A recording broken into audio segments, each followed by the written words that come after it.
여기 모인 여러분들을 주님의 이름으로 축복합니다. 우리 함께 하나님께 사도신경으로 우리의 신앙을 고백하시겠습니다. 전능하사 천지를 만드신 하나님 아버지를 내가 믿사오며 그 외아들 우리 주 예수 그리스도를 믿사오니 이는 성령으로 잉태하사 동정녀 마리에게 나시고 본디오 빌라도에게 고난을 받으사 십자가에 못 박혀 죽으시고 장사한 지 사흘 만에 죽은 자 가운데서 다시 살아나시며 하늘에 오르사 전능하신 하나님 우편에 앉아 계시다가 저리로서 산 자와 죽은 자를 심판하러 오시리라. 성령을 믿사오며 거룩한 교회와 성도가 서로 교통하는 것과 죄를 사하여 주시는 것과 몸이 다시 사는 것과 영원히 사는 것을 믿사옵나이다. 아멘. 살아계신 하나님 아버지, 오늘도 우리에게 새날 새 생명 허락해 주심을 감사합니다. 우리의 오늘 삶 가운데 그 갑절의 성령 하나님의 역사하심이 늘 충만케 하여 주시옵소서. 날마다 하루하루가 하나님의 말씀으로 인해서 하나님의 말씀을 살아내므로 하나님의 성령의 그 기적의 역사의 순간들이 매일 펼쳐지게 하여 주시옵소서. 오늘 하루도 의탁합니다. 우리의 삶을 하나님께서 인도하여 주시옵소서. 예수님의 이름으로 기도드렸습니다. 아멘. 함께 찬송가 91장 찬양하시겠습니다. 새 찬송가 통일 찬송가 동일하게 91장 슬픈 마음 있는 사람 찬양하시겠습니다. 슬픈 마음 있는 사람 예수 이름 믿으며 영원토록 변함없는 기쁨 마음 얻으리. 예수의 이름은 세상의 소망이요 예수의 이름은 천국의 기쁨일세. 거룩하신 주의 이름 너의 방패 삼으라. 환난 시험 당할 때에 주께 기도드려라. 예수의 이름은 세상의 소망이요 예수의 이름은 천국의 기쁨일세. 존귀하신 주의 이름 우리 기쁨 되도다. 주의 품에 안길 때에 기뻐 찬송 부르리. 예수의 이름은 세상의 소망이요 예수의 이름은 천국의 기쁨일세. 우리 갈 길 다간 후에 보좌 앞에 나아가 왕의 왕께 경배하며 멸류관을 드리리.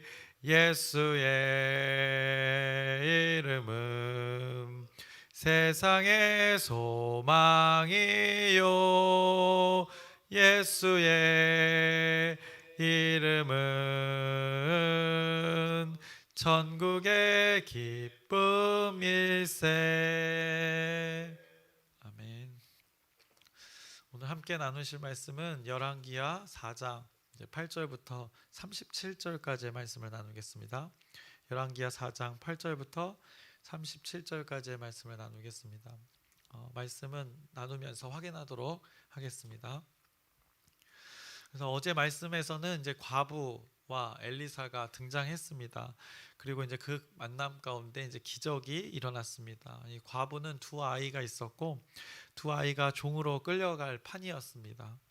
남편을 잃은 삶 때문인지 경제적으로 아주 매우 어려웠습니다. 그래서 빚이 생겨 빚을 감당하기 위해서 이제 자신의 아들들을 종으로 보낼 수밖에 없는 그 상황이었습니다. 그 가운데 이제 자신의 고통을 견딜 수 없어서 그 과부는 하나님의 사람 그 엘리사를 향해서 소리쳤던 것입니다. 그리고 그들의 고통의 소리를 듣고 다가갔던 자는 바로 엘리사였습니다. 그래서 가장 어려움에 처한 자들의 소리를 엘리사가 듣고 도움이 되고자 했던 것입니다. 하나님께서 이제 엘리야에게 주신 복, 그 능력은 바로 이 듣는 마음이었던 것 같습니다. 그래서 갑절의 성령의 역사하심은 그 고통 속에 있는 자들의 마음을 듣고 헤아릴 수 있었던 그 하나님의 역사하심이었습니다. 지금 그때 하나님의 말씀이 없던 시대였습니다. 많은 왕들이 하나님 말씀과는 관계없고 백성들이 관계없이 살아가던 그 시대에 그 가운데 하나님의 선지자는 역시나 이렇게 깨어 있어서 하나님의 말씀으로 이렇게 기적을 베푸면서 믿음의 사람으로 살아간 것을 우리가 어제 성경을 통해서 확인했습니다. 이것이 복된 삶이라고, 이것이 복된 사람이라고 성경이 말해주고 있는 것입니다. 하나님의 말씀을 따르지 않는 시대에 하나님의 말씀을 의지해 기적을 베푸는 그 통로가 되는 삶을 그 삶이 엘리사의 삶이었습니다. 엘리사가 과부에게 그때 말했기를 모든 이웃에게 그릇을 요청을 하고 합니다. 그래서 그녀가 그릇을 준비했습니다. 그리고 그렇게 준비된 그릇에 하나님의 권능으로 이제 기름이 가득 차는 일들이 벌어진 것입니다.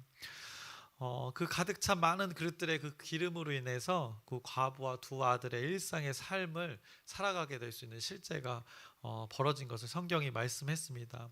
그 채워진 기름으로 인해서 그들의 삶이 회복되어졌습니다. 그 삶을 봤을 때 과부가 떼돈을 벌게 된 것이 아니었습니다. 딱 그릇을 준비한 만큼 채워지고 그들의 빚을 갚을 정도, 그리고 앞으로 살아갈 정도의 삶이 되었던 것입니다. 그녀의 가정이, 그 과부의 가정이 누리지 못했던 그 기본적인 삶을 이제 그들이 누리게 된 것입니다. 남편을 잃어서, 아버지를 잃어서 빚으로 인한 그 경제의 결핍 가운데 분명 경제적으로 남들보다 일상을 누리기에는 어려움이 있었던 가정이었습니다. 그런데 그 어려움이 이제 회복이 되었음을 하나님의 말씀으로, 하나님의 선지자로 통해서 회복되었음을 성경이 말씀했습니다. 룻기의 말씀이 기억나십니까? 그 나오미에게 기업 물을 자가 있었습니다. 근데 그 시대는 사사의 시대, 그 각기 자기 옳은 소견에 살던 시대였는데, 그때 하나님의 말씀으로 살았던 그 보아스를 만난 것이 나오미에게는 하나님의 은혜였습니다. 그런데 어제 과부는 이제 기업 물을 자가 없었던 것 같습니다. 그래서 그녀의 빚을 감당해 줄 가까운 친척이 없기에 자신의 이제 아들들이 빚을 감당하기 위해서 종으로 끌려갈 상황이었던 것을 성경이 말씀해 줍니다. 혹시나도 기업 물을 자가 있었을지도 모릅니다. 그런데 과부의 아들들이 끌려가는 상황이 벌어진 것을 봐서는 혹여나 그 기업 물을 자가 있더라도 이제 하나님의 말씀을 실천하지 않던 자들이었을 것입니다. 이런 시대의 상황, 이런 환경에 놓인 그 절망의 과부와 그의 아들들에게 이제 하나님께서 엘리사를 통해서 찾아가신 것입니다. 그래서 하나님께서는 하나님의 사람을 통해 아무도 돌보지 않는 그 한 가정에 하나님께서 찾아가신 것입니다. 그리고 그곳에 하나님의 권능이 이제 베풀어져서 그들이 결핍을 겪는 가운데 일상의 삶을 회복하게 하는 그 놀라운 하나님의 사건을 우리가 보게 된 것입니다. 그리고 이제 오늘 본문의 말씀, 이제 수넴 여인과 이제 엘리사의 만남에 대한 내용이 8절부터 이제 시작됩니다. 그래서 성경이 먼저 수넴 여인에 대해서 성경이 먼저 소개합니다. 엘리사가 이제 수넴이라는 그 지역에 머물게 되었습니다. 그런데 그곳에 성경이 말하기를 이제 귀한 여인이라고 하는 그 여인을 소개하는 것입니다. 왜 그녀를 귀한 여인이라고 소개했을까요? 이제 알게 될 텐데, 왜냐하면 엘리사가 그 수넴이라는 지역을 종종 지나갔던 것 같습니다. 수넴이라는 지역이 어디냐면 이 사마리아 지역에 있다면 이제 서쪽으로는 이렇게 두로와 시돈, 그 갈멜산이 있고 이제 그쪽으로 지나가는 곳이 길이 있고, 또 이제 우측으로는 요단강 건너서 아람으로 가는 길이 있는데, 그 길에 이 교차점에 있는 곳이 바로 이 수넴이라는 곳입니다. 근데 그곳을 엘리사가 자주 지나다니다 보니까 그녀 이제 수넴의 여인이 엘리사에게 간권하였다고 오늘 성경에 나옵니다. 이 간권했다는 것은 강력하게 밀고 나가다라는 뜻입니다. 그래서 분명한 목적을 가지고 그에게 아주 강요인데 권면이면서 요청, 베품의 일들이 엘리사에게 벌어진 것입니다. 이 수넴 여인이 엘리사에게 간권했다고 성경이 말씀합니다. 그래서 지나가는 길에 자신의 집에 들려서 밥도 먹고 차도 마시고 가라고 합니다. 언제든지 이곳을 지날 때면 들러서 쉼을 얻으라고 이렇게 요청했습니다. 그리고 엘리사를 위해서 특별히 작은 방을 만들어서 침대도 두고 책상도 두고 또 의자와 촛대도 두었다고 합니다. 각종 편의 시설을 갖추고 그것에서 쉼을 얻으라고 합니다. 그래서 요즘 말로 이렇게 표현하면 어떤 한 귀한 여인, 한 권사님이 어떻게 보면 선교사님들을 위해서 마치 선교사님들을 위한 어떤 쉼터를 마련하는 것과 비슷한 상황입니다. 그래서 선교사님이 외국에서 사역하다가 한국에 체류하게 되면 머물 곳이 한국에서 마땅치 않은데 그분들을 위한 어떤 선교 쉼터를 그 교차점에 잠시 머물 곳에 그 선교 쉼터를 만들고 충분히 어떤 사역을 하나님의 일을 감당할 수 있도록 쉼을 제공하기 위한 이 장소를 마련한 것입니다. 그래서 간권하여서 그곳의 쉼을 통해 하나님의 사역을 잘 감당하도록 배려하는 것이었습니다. 이래서 이 여인이 성경은 귀한 여인이라고 또 불리운 것 같습니다. 그래서 오늘 잠깐 8절을 보시면 이렇게 말씀하고 있습니다. 하루는 엘리사가 수넴에 이르렀더니 거기에 한 귀한 여인이 그를 관건하여 음식을 먹게 하였으므로 엘리사가 그곳을 지날 때마다 음식을 먹으러 그리로 들어갔더라라고 이렇게 8절에 이 여인에 대해서 소개하면서 시작되어졌고 9절을 보시면 이 수넴 여인이 엘리사를 가리켜 말하기를 이 사람은 하나님의 거룩한 사람인 줄을 내가 아노니라고 합니다. 하나님의 선지자를 물심양면으로 섬겼던 여인이었습니다. 그러게 그녀를 성경이 귀한 여인이라고 소개하는 것 같습니다. 그리고 어느 날 엘리사가 수넴 여인의 선교 쉼터에 이게 머물게 되었습니다. 어느 날도 이제 또 평소와 같이 지나다니면서 이제 그곳에 이제 머물게 되었는데 그 엘리사가 그것에 감사하면서 이제 게하시 자신의 종 게하시를 통해서 수넴 여인에게 한 가지 불러서 이야기를 합니다. 그리고 말하기를 13절에 이렇게 이야기합니다. 엘리사가 자기 사환에게 이르되 너는 그에게 이르라 내가 이같이 우리를 위하여 세심한 배려를 하는도다. 내가 너를 위하여 무엇을 하랴? 왕에게나 사령관에게 무슨 구할 것이 있느냐 하니 여인이 이르되 나는 내 백성 중에 거하나이다 하니라라고 이렇게 대답을 합니다. 그녀는 엘리사의 그 답례 어떻게 보면 그 감사에 대한 그 표현을 정중히 거절합니다.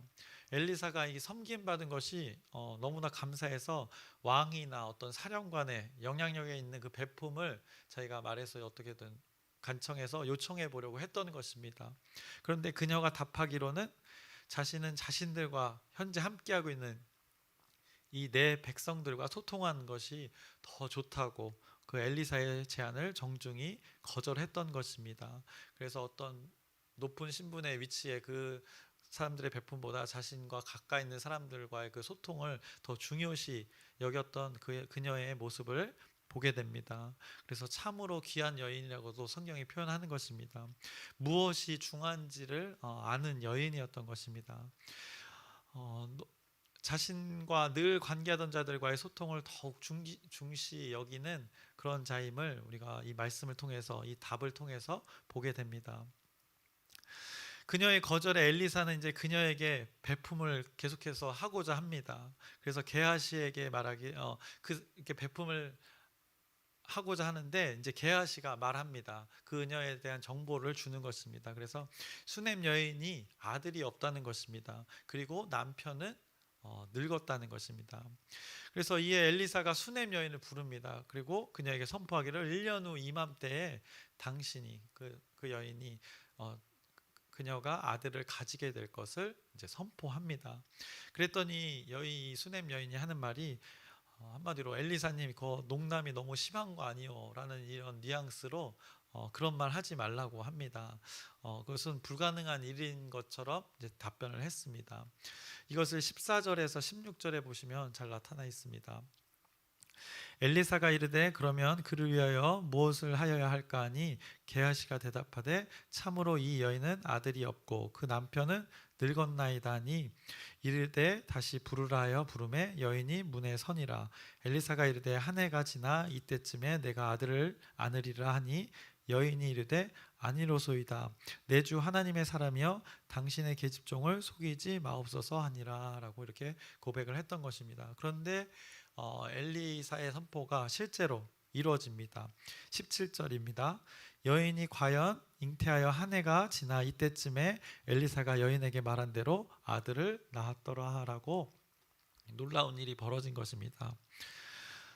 이런 놀라운 아들을 얻게 되는 남편은 나이가 많았다고 했고 아들이 없던 자에게 아들이 생겼습니다. 그런데 웬걸 새로운 또 전개가 이제 또 벌어집니다. 이 아이가 자랐습니다. 그런데 어느 날 추수 때였는지 아버지가 일하는 곳에서 아들이 이제 아이고 머리야 머리야 하면서 쓰러진 것입니다. 그래서 이 아들을 아버지가 이제 어머니 수넴에 있는 그 수넴에 살고 있는 그 여인에게 보냅니다. 그런데 결국엔 그녀 곁에서 이제 낮까지 있다가 그녀의 무릎에서 이제 그 아들이 세상을 떠나게 됐습니다. 이게 무슨 청천벽력 같은 일입니까? 이 아들이 없던 여인이었습니다. 더군다나 남편은 나이가 많았다고 성경이 말씀합니다. 한마디로 그녀는 아이를 가질 수 없는 상황이었음을 말합니다. 그런데 하나님의 선지자를 그녀가 선대한 그녀의 헌신으로 인해서 하나님의 은혜의 베품이 그녀 가운데 이루어진 것입니다. 엘리사가 그 선대를 받음으로 해서 하나님께 은혜를 구했고 그 은혜가 선포되어서 그녀가 아들을 얻게 되었는데 이 여인의 귀한 아들이 숨을 거둔 것입니다. 이유는 알 수 없으나 세상 정말 소중한 아들을 그녀가 잃었습니다. 이 상황에서 그녀가 하는 행동은 좀 남달랐습니다. 아들을 그 선교 쉼터라고 표현할 수 있는 그 엘리사의 침대에 죽은 아들을 눕혀놓고 나귀를 준비하라고 합니다. 그래서 나귀를 타고 급히 이제 엘리사가 있는 그 갈멜산으로 달려가는 것입니다. 그리고 그 가는 과정이 18절부터 25절까지의 말씀에 나타나 있습니다. 여러분이 요거는 따로 읽어보시길 바랍니다. 그래서 갈멜산에 있던 엘리사가 이렇게 멀리 보니까 수넴 여인이 오는 것이 보였나 봅니다. 그래서 게하시를 통해서 그 여인에게 안부를 묻기 위해 먼저 마중 나가게 합니다. 그녀의 안부를 이제 묻습니다. 26절의 말씀을 보시면 너는 달려가서 그를 맞아 이르기를 너는 평안하냐 내 남편이 평안하냐 아이가 평안하냐 하라 하였더니 여인이 대답하되 평안하다 하고 라고 이렇게 대답을 합니다. 잘 살고 있었는지를 묻는 것입니다. 그녀가 이곳에 올 일이 없는 것인데 무슨 일이 있다고 느꼈는지 게하시를 먼저 이 엘리사가 보내어서 그녀를 맞이하게 하고 그녀의 가정 모두에 대해서 안부를 묻습니다. 그런데 이미 그녀에게는 아주 슬프고 절망적인 일이 벌어졌습니다. 근데 그녀의 대답에는 평안하다라고 어떻게 보면 이 놀라운 믿음의 대답을 한 것입니다. 그래서 엘리사를 보자마자 그녀가 엘리사의 발을 끌어안습니다. 자신의 그 절망적인 상황에 하나님의 선지자의 발을 급히 붙드는 장면이 나옵니다. 게하시가 말려도 비키라 하면서 엘리사의 발을 붙들었습니다. 영화나 드라마에서 여러분들이 많이 보셨을 것입니다. 간절히 요청할 때 이 상대방의 이 발을 붙들면서 자신의 어려움이나 이 문제를 요청하는 것을 종종 보셨을 것입니다.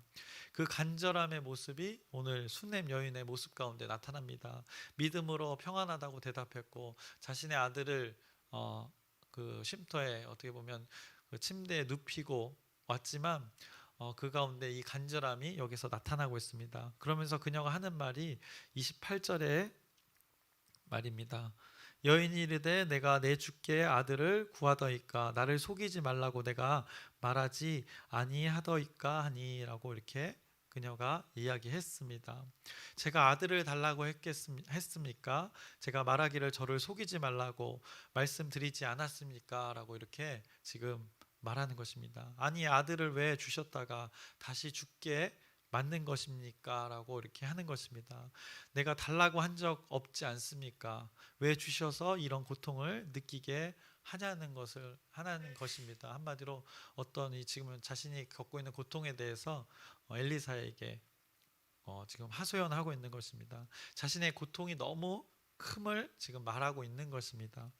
그런데 중요한 것은 그녀가 여기에 찾아온 근본적인 이유는 이 고통을 해결할 자가 바로 자신에게 아들을 허락한 그 하나님뿐이라는 것을 그녀가 알았던 것입니다.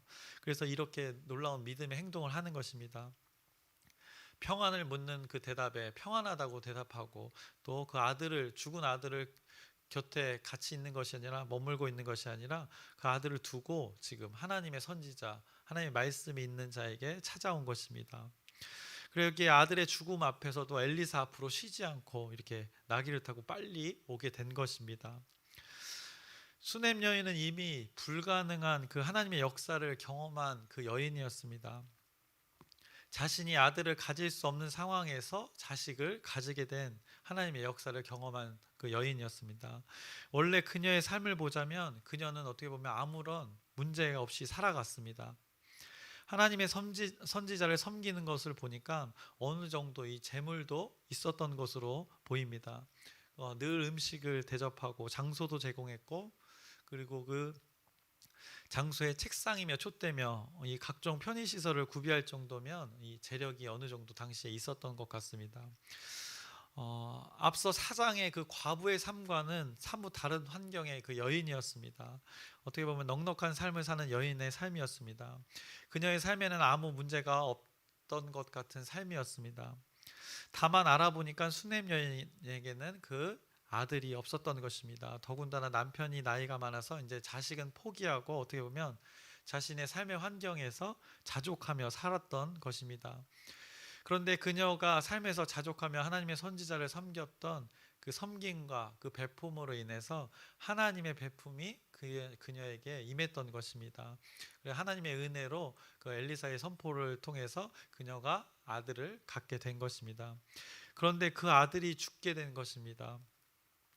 이제 그녀는 삶의 문제가 생긴 것입니다. 삶의 문제에 직면한 것입니다. 없던 이 치명적인 문제가 아들이 있었으므로 또 발생하게 된 것입니다. 그리고 그 아들이 죽게 되므로 절망적인 이제 문제가 생겼습니다. 그녀의 고백에서 느껴지는 것은 차라리 아들이 없었더라면 이런 느낌을 받게 됩니다. 자신이 오늘의 이 고통 같은 것을 느끼지 않을 수 있지 않았겠느냐라고 하소연도 했습니다. 사실 그녀는 이렇게 얘기했지만 오늘 그녀의 행동에는 그런 마음을, 고통도 느끼고 있지만 그것은 솔직하게 표현하면서 놀라운 믿음의 행위들을 하는 것입니다. 하나님의 선지자를 찾아오는 것, 평안하냐의 그 고백, 믿음의 행위를 하고 있는 것입니다. 당시에도 의사가 있었을 것입니다. 일단 아프면 어떻게 보면 이런 일들이 벌어지면 죽음이 이르게 되는 상황이 오면 그럼 도움을 요청할 수 있는 사람들이 있었을 것입니다. 그것을 요청하는 것이 어떻게 보면 상식입니다. 그런데 어느 정도의 원인 관계를 따져봐야 하는 것인데 그녀는 냅다 이 하나님의 선지자 엘리사를 향한 것이었습니다. 그녀가 아들이 없다가 이 아들을 가지게 된 것도 엘리사를 통한 그 하나님의 기적이었기에 다시 하나님의 기적을 구하기 위해서 그녀가 이렇게 놀라운 믿음의 걸음을 내디뎠던 것입니다. 하나님의 권능이 있는 자를 통해서 하나님의 살아계심의 기적을 다시 한번 그녀가 구하고 있는 것입니다. 그래서 오늘 본문에도 나오지만 엘리사를 곧 죽어도 아들 앞으로 데려오겠다는 것입니다. 그래서 결국 엘리사를 자신의 아들이 있는 곳으로 데려오고 모셔오고 그곳에서 다시 하나님의 기적이 일어나는 것입니다. 그것이 이제 35절부터 37절에 말씀합니다. 엘리사가 내려서 집안에서 한번 이리저리 다니고 다시 이 아이 위에 올라 엎드리니 아이가 7번 재채기하고 눈을 뜨는지라. 엘리사가 게하시를 불러 저 수넴 여인을 불러오라니 곧 부름에 여인이 들어가니 엘리사가 이르되 내 아들을 데리고 가라 하니라. 이제 아들이 살아난 것입니다. 여인이 들어가서 엘리사의 발 앞에서 땅에 엎드려 절하고 아들을 안고 나가니라라고 이렇게 성경이 그 다시 살아남의 증거를 말씀하고 있습니다. 죽은 자가 살아났습니다. 이 수냄 여인의 그 믿음은 무엇이었는가 우리가 생각해 볼 수 있습니다. 하나님께서 주신 아들이니 죽은 아들 가운데 하나님께서 그 다시 살리실 그 믿음이 그 여인에게 존재했던 것입니다. 여기서 우리가 좀 주목할 것은 하나님께서 이 믿음으로 나오는 자들에게는 이 무한히 하나님의 은혜를 베푸신다는 것을 목격합니다. 죽음에서 생명으로까지 이끄시는 하나님의 그 무한한 은혜의 베품을 우리가 목격하게 됩니다. 그리고 그녀의 그 믿음의 변화를 또 주목해 볼 필요가 있습니다. 수냄 여인의 삶은 아주 평탄했습니다. 재정적으로도 과부의 삶과는 이 천지차이의 환경이었습니다. 먹고 사는 문제를 걱정할 필요가 없었습니다.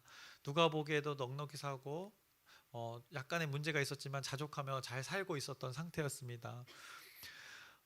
교만하지 않고 자족하며 하나님의 그 선지자도 잘 섬기고 하나님의 은혜를 베푸는 자였습니다. 그럼에도 그녀에겐 한 가지 결핍이 있었다면 아들이 없었던 것입니다. 대를 물을 자가 없었던 것입니다. 그런데 그녀는 아들이 없음에 대해서 그렇게 결핍을 느끼지 않았던 삶이었던 것 같습니다. 왜냐하면 아들이 없음에도 자신의 그 하나님의 말씀의 삶을 꾸준히 살았던 것입니다.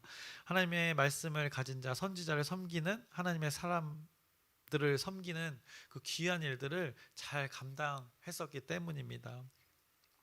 그런데 없었을 때는 몰랐는데 하나님의 은혜로 하나님의 선지자 엘리사를 통해서 귀한 아들이 주어졌고 그 아들이 다시 이제는 사라지니 그것이 그녀의 믿음에 대한 어떻게 보면 평가의 환경에 그녀가 이제 놓이게 된 것입니다. 그녀가 그때 고백하기를 내가 언제 아들을 달라고 했습니까? 라고도 이렇게 고백했지만 그 가운데 원망의 말도 내뱉었지만 그러나 그녀가 아들을 잃은 고통에도 결국에는 이 하나님을 의지하는 놀라운 그녀의 믿음을 보게 되는 것입니다. 하나님의 선지자의 발을 붙들었습니다. 이게 쉬운 것이 아니죠. 아들이 죽었는데 아들 곁에 있지 않고 다른 어떤 존재를 찾아간다는 것은 쉬운 것이 아닙니다. 그녀가 그런데 할 수 있었던 그 마지막 믿음의 행위는 바로 이것이었음을 성경이 말해줍니다. 그 하나님의 선지자를 통해 하나님의 기적을 자신이 경험했으니까 다시 한번 그 하나님의 기적을 그 엘리사를 통해서 구하겠다고 나와온 것입니다. 그래서 생명의 그 주관자가 누구임을 수냄 여인은 분명하게 알고 있었던 것입니다. 먼저 자신의 아들의 생명을 창조한 것을 그녀가 알았습니다. 그런데 뜻하지 않은 죽음을 맞이했습니다. 그 가운데 다시 생명을 살릴 것은 다시 재창조를 하실 분은 오직 그 하나님뿐인 것을 그녀가 알았던 것입니다. 그래서 오늘 말씀 가운데 이 하나님의 창조와 다시 재창조가 오늘 수냄 여인의 삶 가운데 일어나는 것을 우리가 목격하는 것입니다. 이 하나님의 창조의 역사가 창조와 재창조의 역사가 우리 공동체 가운데 또 있기를 소망합니다. 우리는 하나님을 믿음으로 하나님의 자녀가 되는 창조를 우리는 경험했습니다. 사망의 권세에서 벗어나서 하나님의 통치 아래 새 사람이 된 것입니다. 이것이 하나님의 창조의 경험입니다. 그런데 하나님께서는 거기서 멈추지 않으십니다. 새롭게 창조된 우리를 통해서 하나님을 알지 못하는 다른 자들을 위한 재창조의 역사를 우리를 통해서 또 끊임없이 하시는 것입니다. 그 하나님을 알지 못하는 자들이 우리를 통해서 또 그들에게는 개인적으로는 새 창조가 될 것이고 또 우리에게는 그것이 하나님의 재창조의 하나님의 역사가 되는 것입니다. 그래서 우리 목장들을 생각해 봤으면 좋겠습니다. 우리 목장에 이 창조와 재창조의 일들이 적용되어지면 각 목장의 모임 가운데 그 말씀이 날마다 공유되면서 말씀이 나누어지면서 이 말씀의 재창조의 역사가 이루어지는 것입니다. 목장 식구들끼리 일상의 문제들과 그 일상의 어려움을 끊임없이 공유를 합니다. 그 문제를 나의 가치관과 나의 경험으로 풀어가는 것이 아니라 관계하는 그 목장의 식구들과 함께 기도하면서 이 말씀을 나누면서 말씀의 기준으로 우리의 일상의 고민과 어려움을 말씀으로 함께 풀어가는 것, 이것이 바로 이 하나님의 재창조의 역사가 되는 것입니다. 사소한 고민부터 감당하기 어려운 문제까지 슬프거나 기쁘거나 함께 공유하면서 이 하나님의 말씀의 기준으로 이 살아내려는 그 목장 모임은 이 날마다 회복과 치유가 연속되어질 수밖에 없는 것입니다. 문제를 공유하면 어떤 이가 문제를 공유하면 질타하는 것이 아니라 먼저 위로하고 공감하고, 그리고 거기서 멈추는 것이 아니라 하나님의 말씀을 기준으로 우리들의 문제를 바라보았을 때 알 수 없는 하나님의 신비로, 그 설명하기 어려운 하나님의 신비로 그 문제들의 실타래가 이제 하나하나 풀려가는 일들이 벌어지게 되는 것입니다. 문제 가운데 하나님의 관점으로 보기 시작하면 하나님의 섭리가 적용되어지는 것입니다. 그 창조가 되어지고 재창조가 연속되어지는 것입니다. 오늘 본문에서 아들이 다시 살아나는 수넴 여인의 삶의 버금가는 그 하나님의 일들이 우리 목장 가운데도 벌어지게 되는 것입니다. 혹여나 여전히 문제가 존재하지만은 문제가 문제로 여겨지지 않는 그 하나님의 신비가 그 목장 가운데 벌어지게 되는 것입니다. 문제를 문제로 보지 않게 되고 고난을 고난으로 보지 않게 되는 것입니다. 왜냐하면 고난 가운데 있다면 그 고난을 이겨내는 힘을 하나님께서 주심으로 견디게 하실 것이고, 기쁨 가운데 있다면 자족하며 겸손히 그 공동체 구성원들과 기쁨을 나누게 하실 것이기 때문입니다. 결국 우리들의 고민과 문제 가운데 하나님의 말씀이 있는 것은 이 하나님의 재창조의 역사의 현장이 된다는 것을 여러분이 기억하셨으면 좋겠습니다. 그 나눔 가운데, 목장의 나눔 가운데 일상을 나누지만 그 고민 가운데 말씀이 적용되어지면 하나님께서는 하나님의 역사의 현장으로 삼으신다는 것을 오늘 수넴 여인의 이야기를 통해서 우리가 기억하셨으면 좋겠습니다. 결국 오늘 하나님의 선지자가 있는 곳에 믿음의 용기로 하나님의 재창조를 경험한 그 수넴 여인을 여러분들이 꼭 기억하셨으면 좋겠습니다. 그래서 그녀가 신뢰했던 것은 그 하나님의 선지자, 하나님의 선지자는 하나님의 말씀을 전하는 자, 결국엔 하나님을 신뢰했던 수넴 여인이 있었습니다. 믿음으로 나아가는 자 가운데 하나님의 은혜로 창조와 재창조로 이루어지는 것을 우리가 말씀을 통해서 목격한 것입니다. 그래서 이것이 동일하게 우리의 삶 가운데 이런 하나님의 창조의 역사가, 재창조의 역사가 늘 생명을 살리는 일, 이 일들이 여러분 각자 개인에게, 또 여러분의 가정 가운데, 또 일터 가운데, 우리 공동체 가운데 모두 충만하기를 주님의 이름으로 축원합니다. 기도하겠습니다. 살아계신 하나님 아버지, 오늘 말씀을 통해 깨닫기를 원합니다. 그냥 어떻게 보면 넉넉히 문제없이 살아갔습니다. 하나님의 선지자를 잘 베풀며 살았습니다. 그 가운데 하나님의 은혜가 베풀어졌고 아들을 얻게 되었고, 그런데 그 아들이 죽음으로 그의 삶의 문제가 되었습니다. 그러나 그녀는 깨닫고 있었습니다. 늘 하나님의 선지자를 섬겼던 것처럼 어김없이 하나님 말씀의 기준으로 그 아들의 죽음 앞에 하나님을 의지하는 모습을 보게 됩니다. 동일하게 우리 공동체 가운데 삶에서 자이든 타이든 문제가 오기 마련입니다. 그 문제로 보지 않고 하나님께서 주신 그 말씀을 기준으로 그 문제를 바라보게 해서 하나님의 그 재창조의 역사를 다시 한번 그 하나님께서 살리는 역사의 현장이 되는 것을 우리 모두가 경험케 하여 주시옵소서. 예수님의 이름으로 기도드렸사옵나이다. 아멘.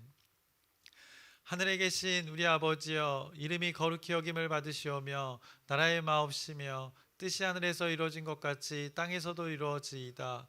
오늘날 우리에게 일용할 양식을 주옵시고 우리가 우리에게 죄 지은 자를 사하여 준 것 같이 우리의 죄를 사하여 주옵시고 우리를 시험에 들게 하지 마옵시며 다만 악에서 구하옵소서. 나라와 권세와 영광이 아버지께 영원히 있사옵나이다. 아멘. 기도 제목 짧게 나누고 함께 기도하겠습니다. 오늘은 이제 그 브릿지 봉사 경로식당 봉사가 있습니다. 거기서 함께 또 하나님의 일들을 감당할 텐데 여러분의 기도 부탁드립니다. 그리고 아프신 분들 있습니다. 지금 수술 후에 회복 중에 있으신 분들이 있는데 특별히 그분들을 위해서 기도해 주시고, 또 요양병원에서 또 통원 치료하시는 분들 여러분들 계시는데 그분들의 영육간에 강건할 수 있도록 여러분의 기도 부탁드립니다. 그리고 오늘 말씀처럼 이 말씀 가운데 창조와 재창조의 역사가 이루어졌는데 이 역사가 우리 공동체 가운데 각 구석구석 사역국마다, 목장마다, 개인의 가정마다, 일터마다 모든 공동체 구성원들 가운데 이 역사가 일어나기를 소망하면서 우리 주여 크게 한번 부르짖고 함께 기도하시겠습니다.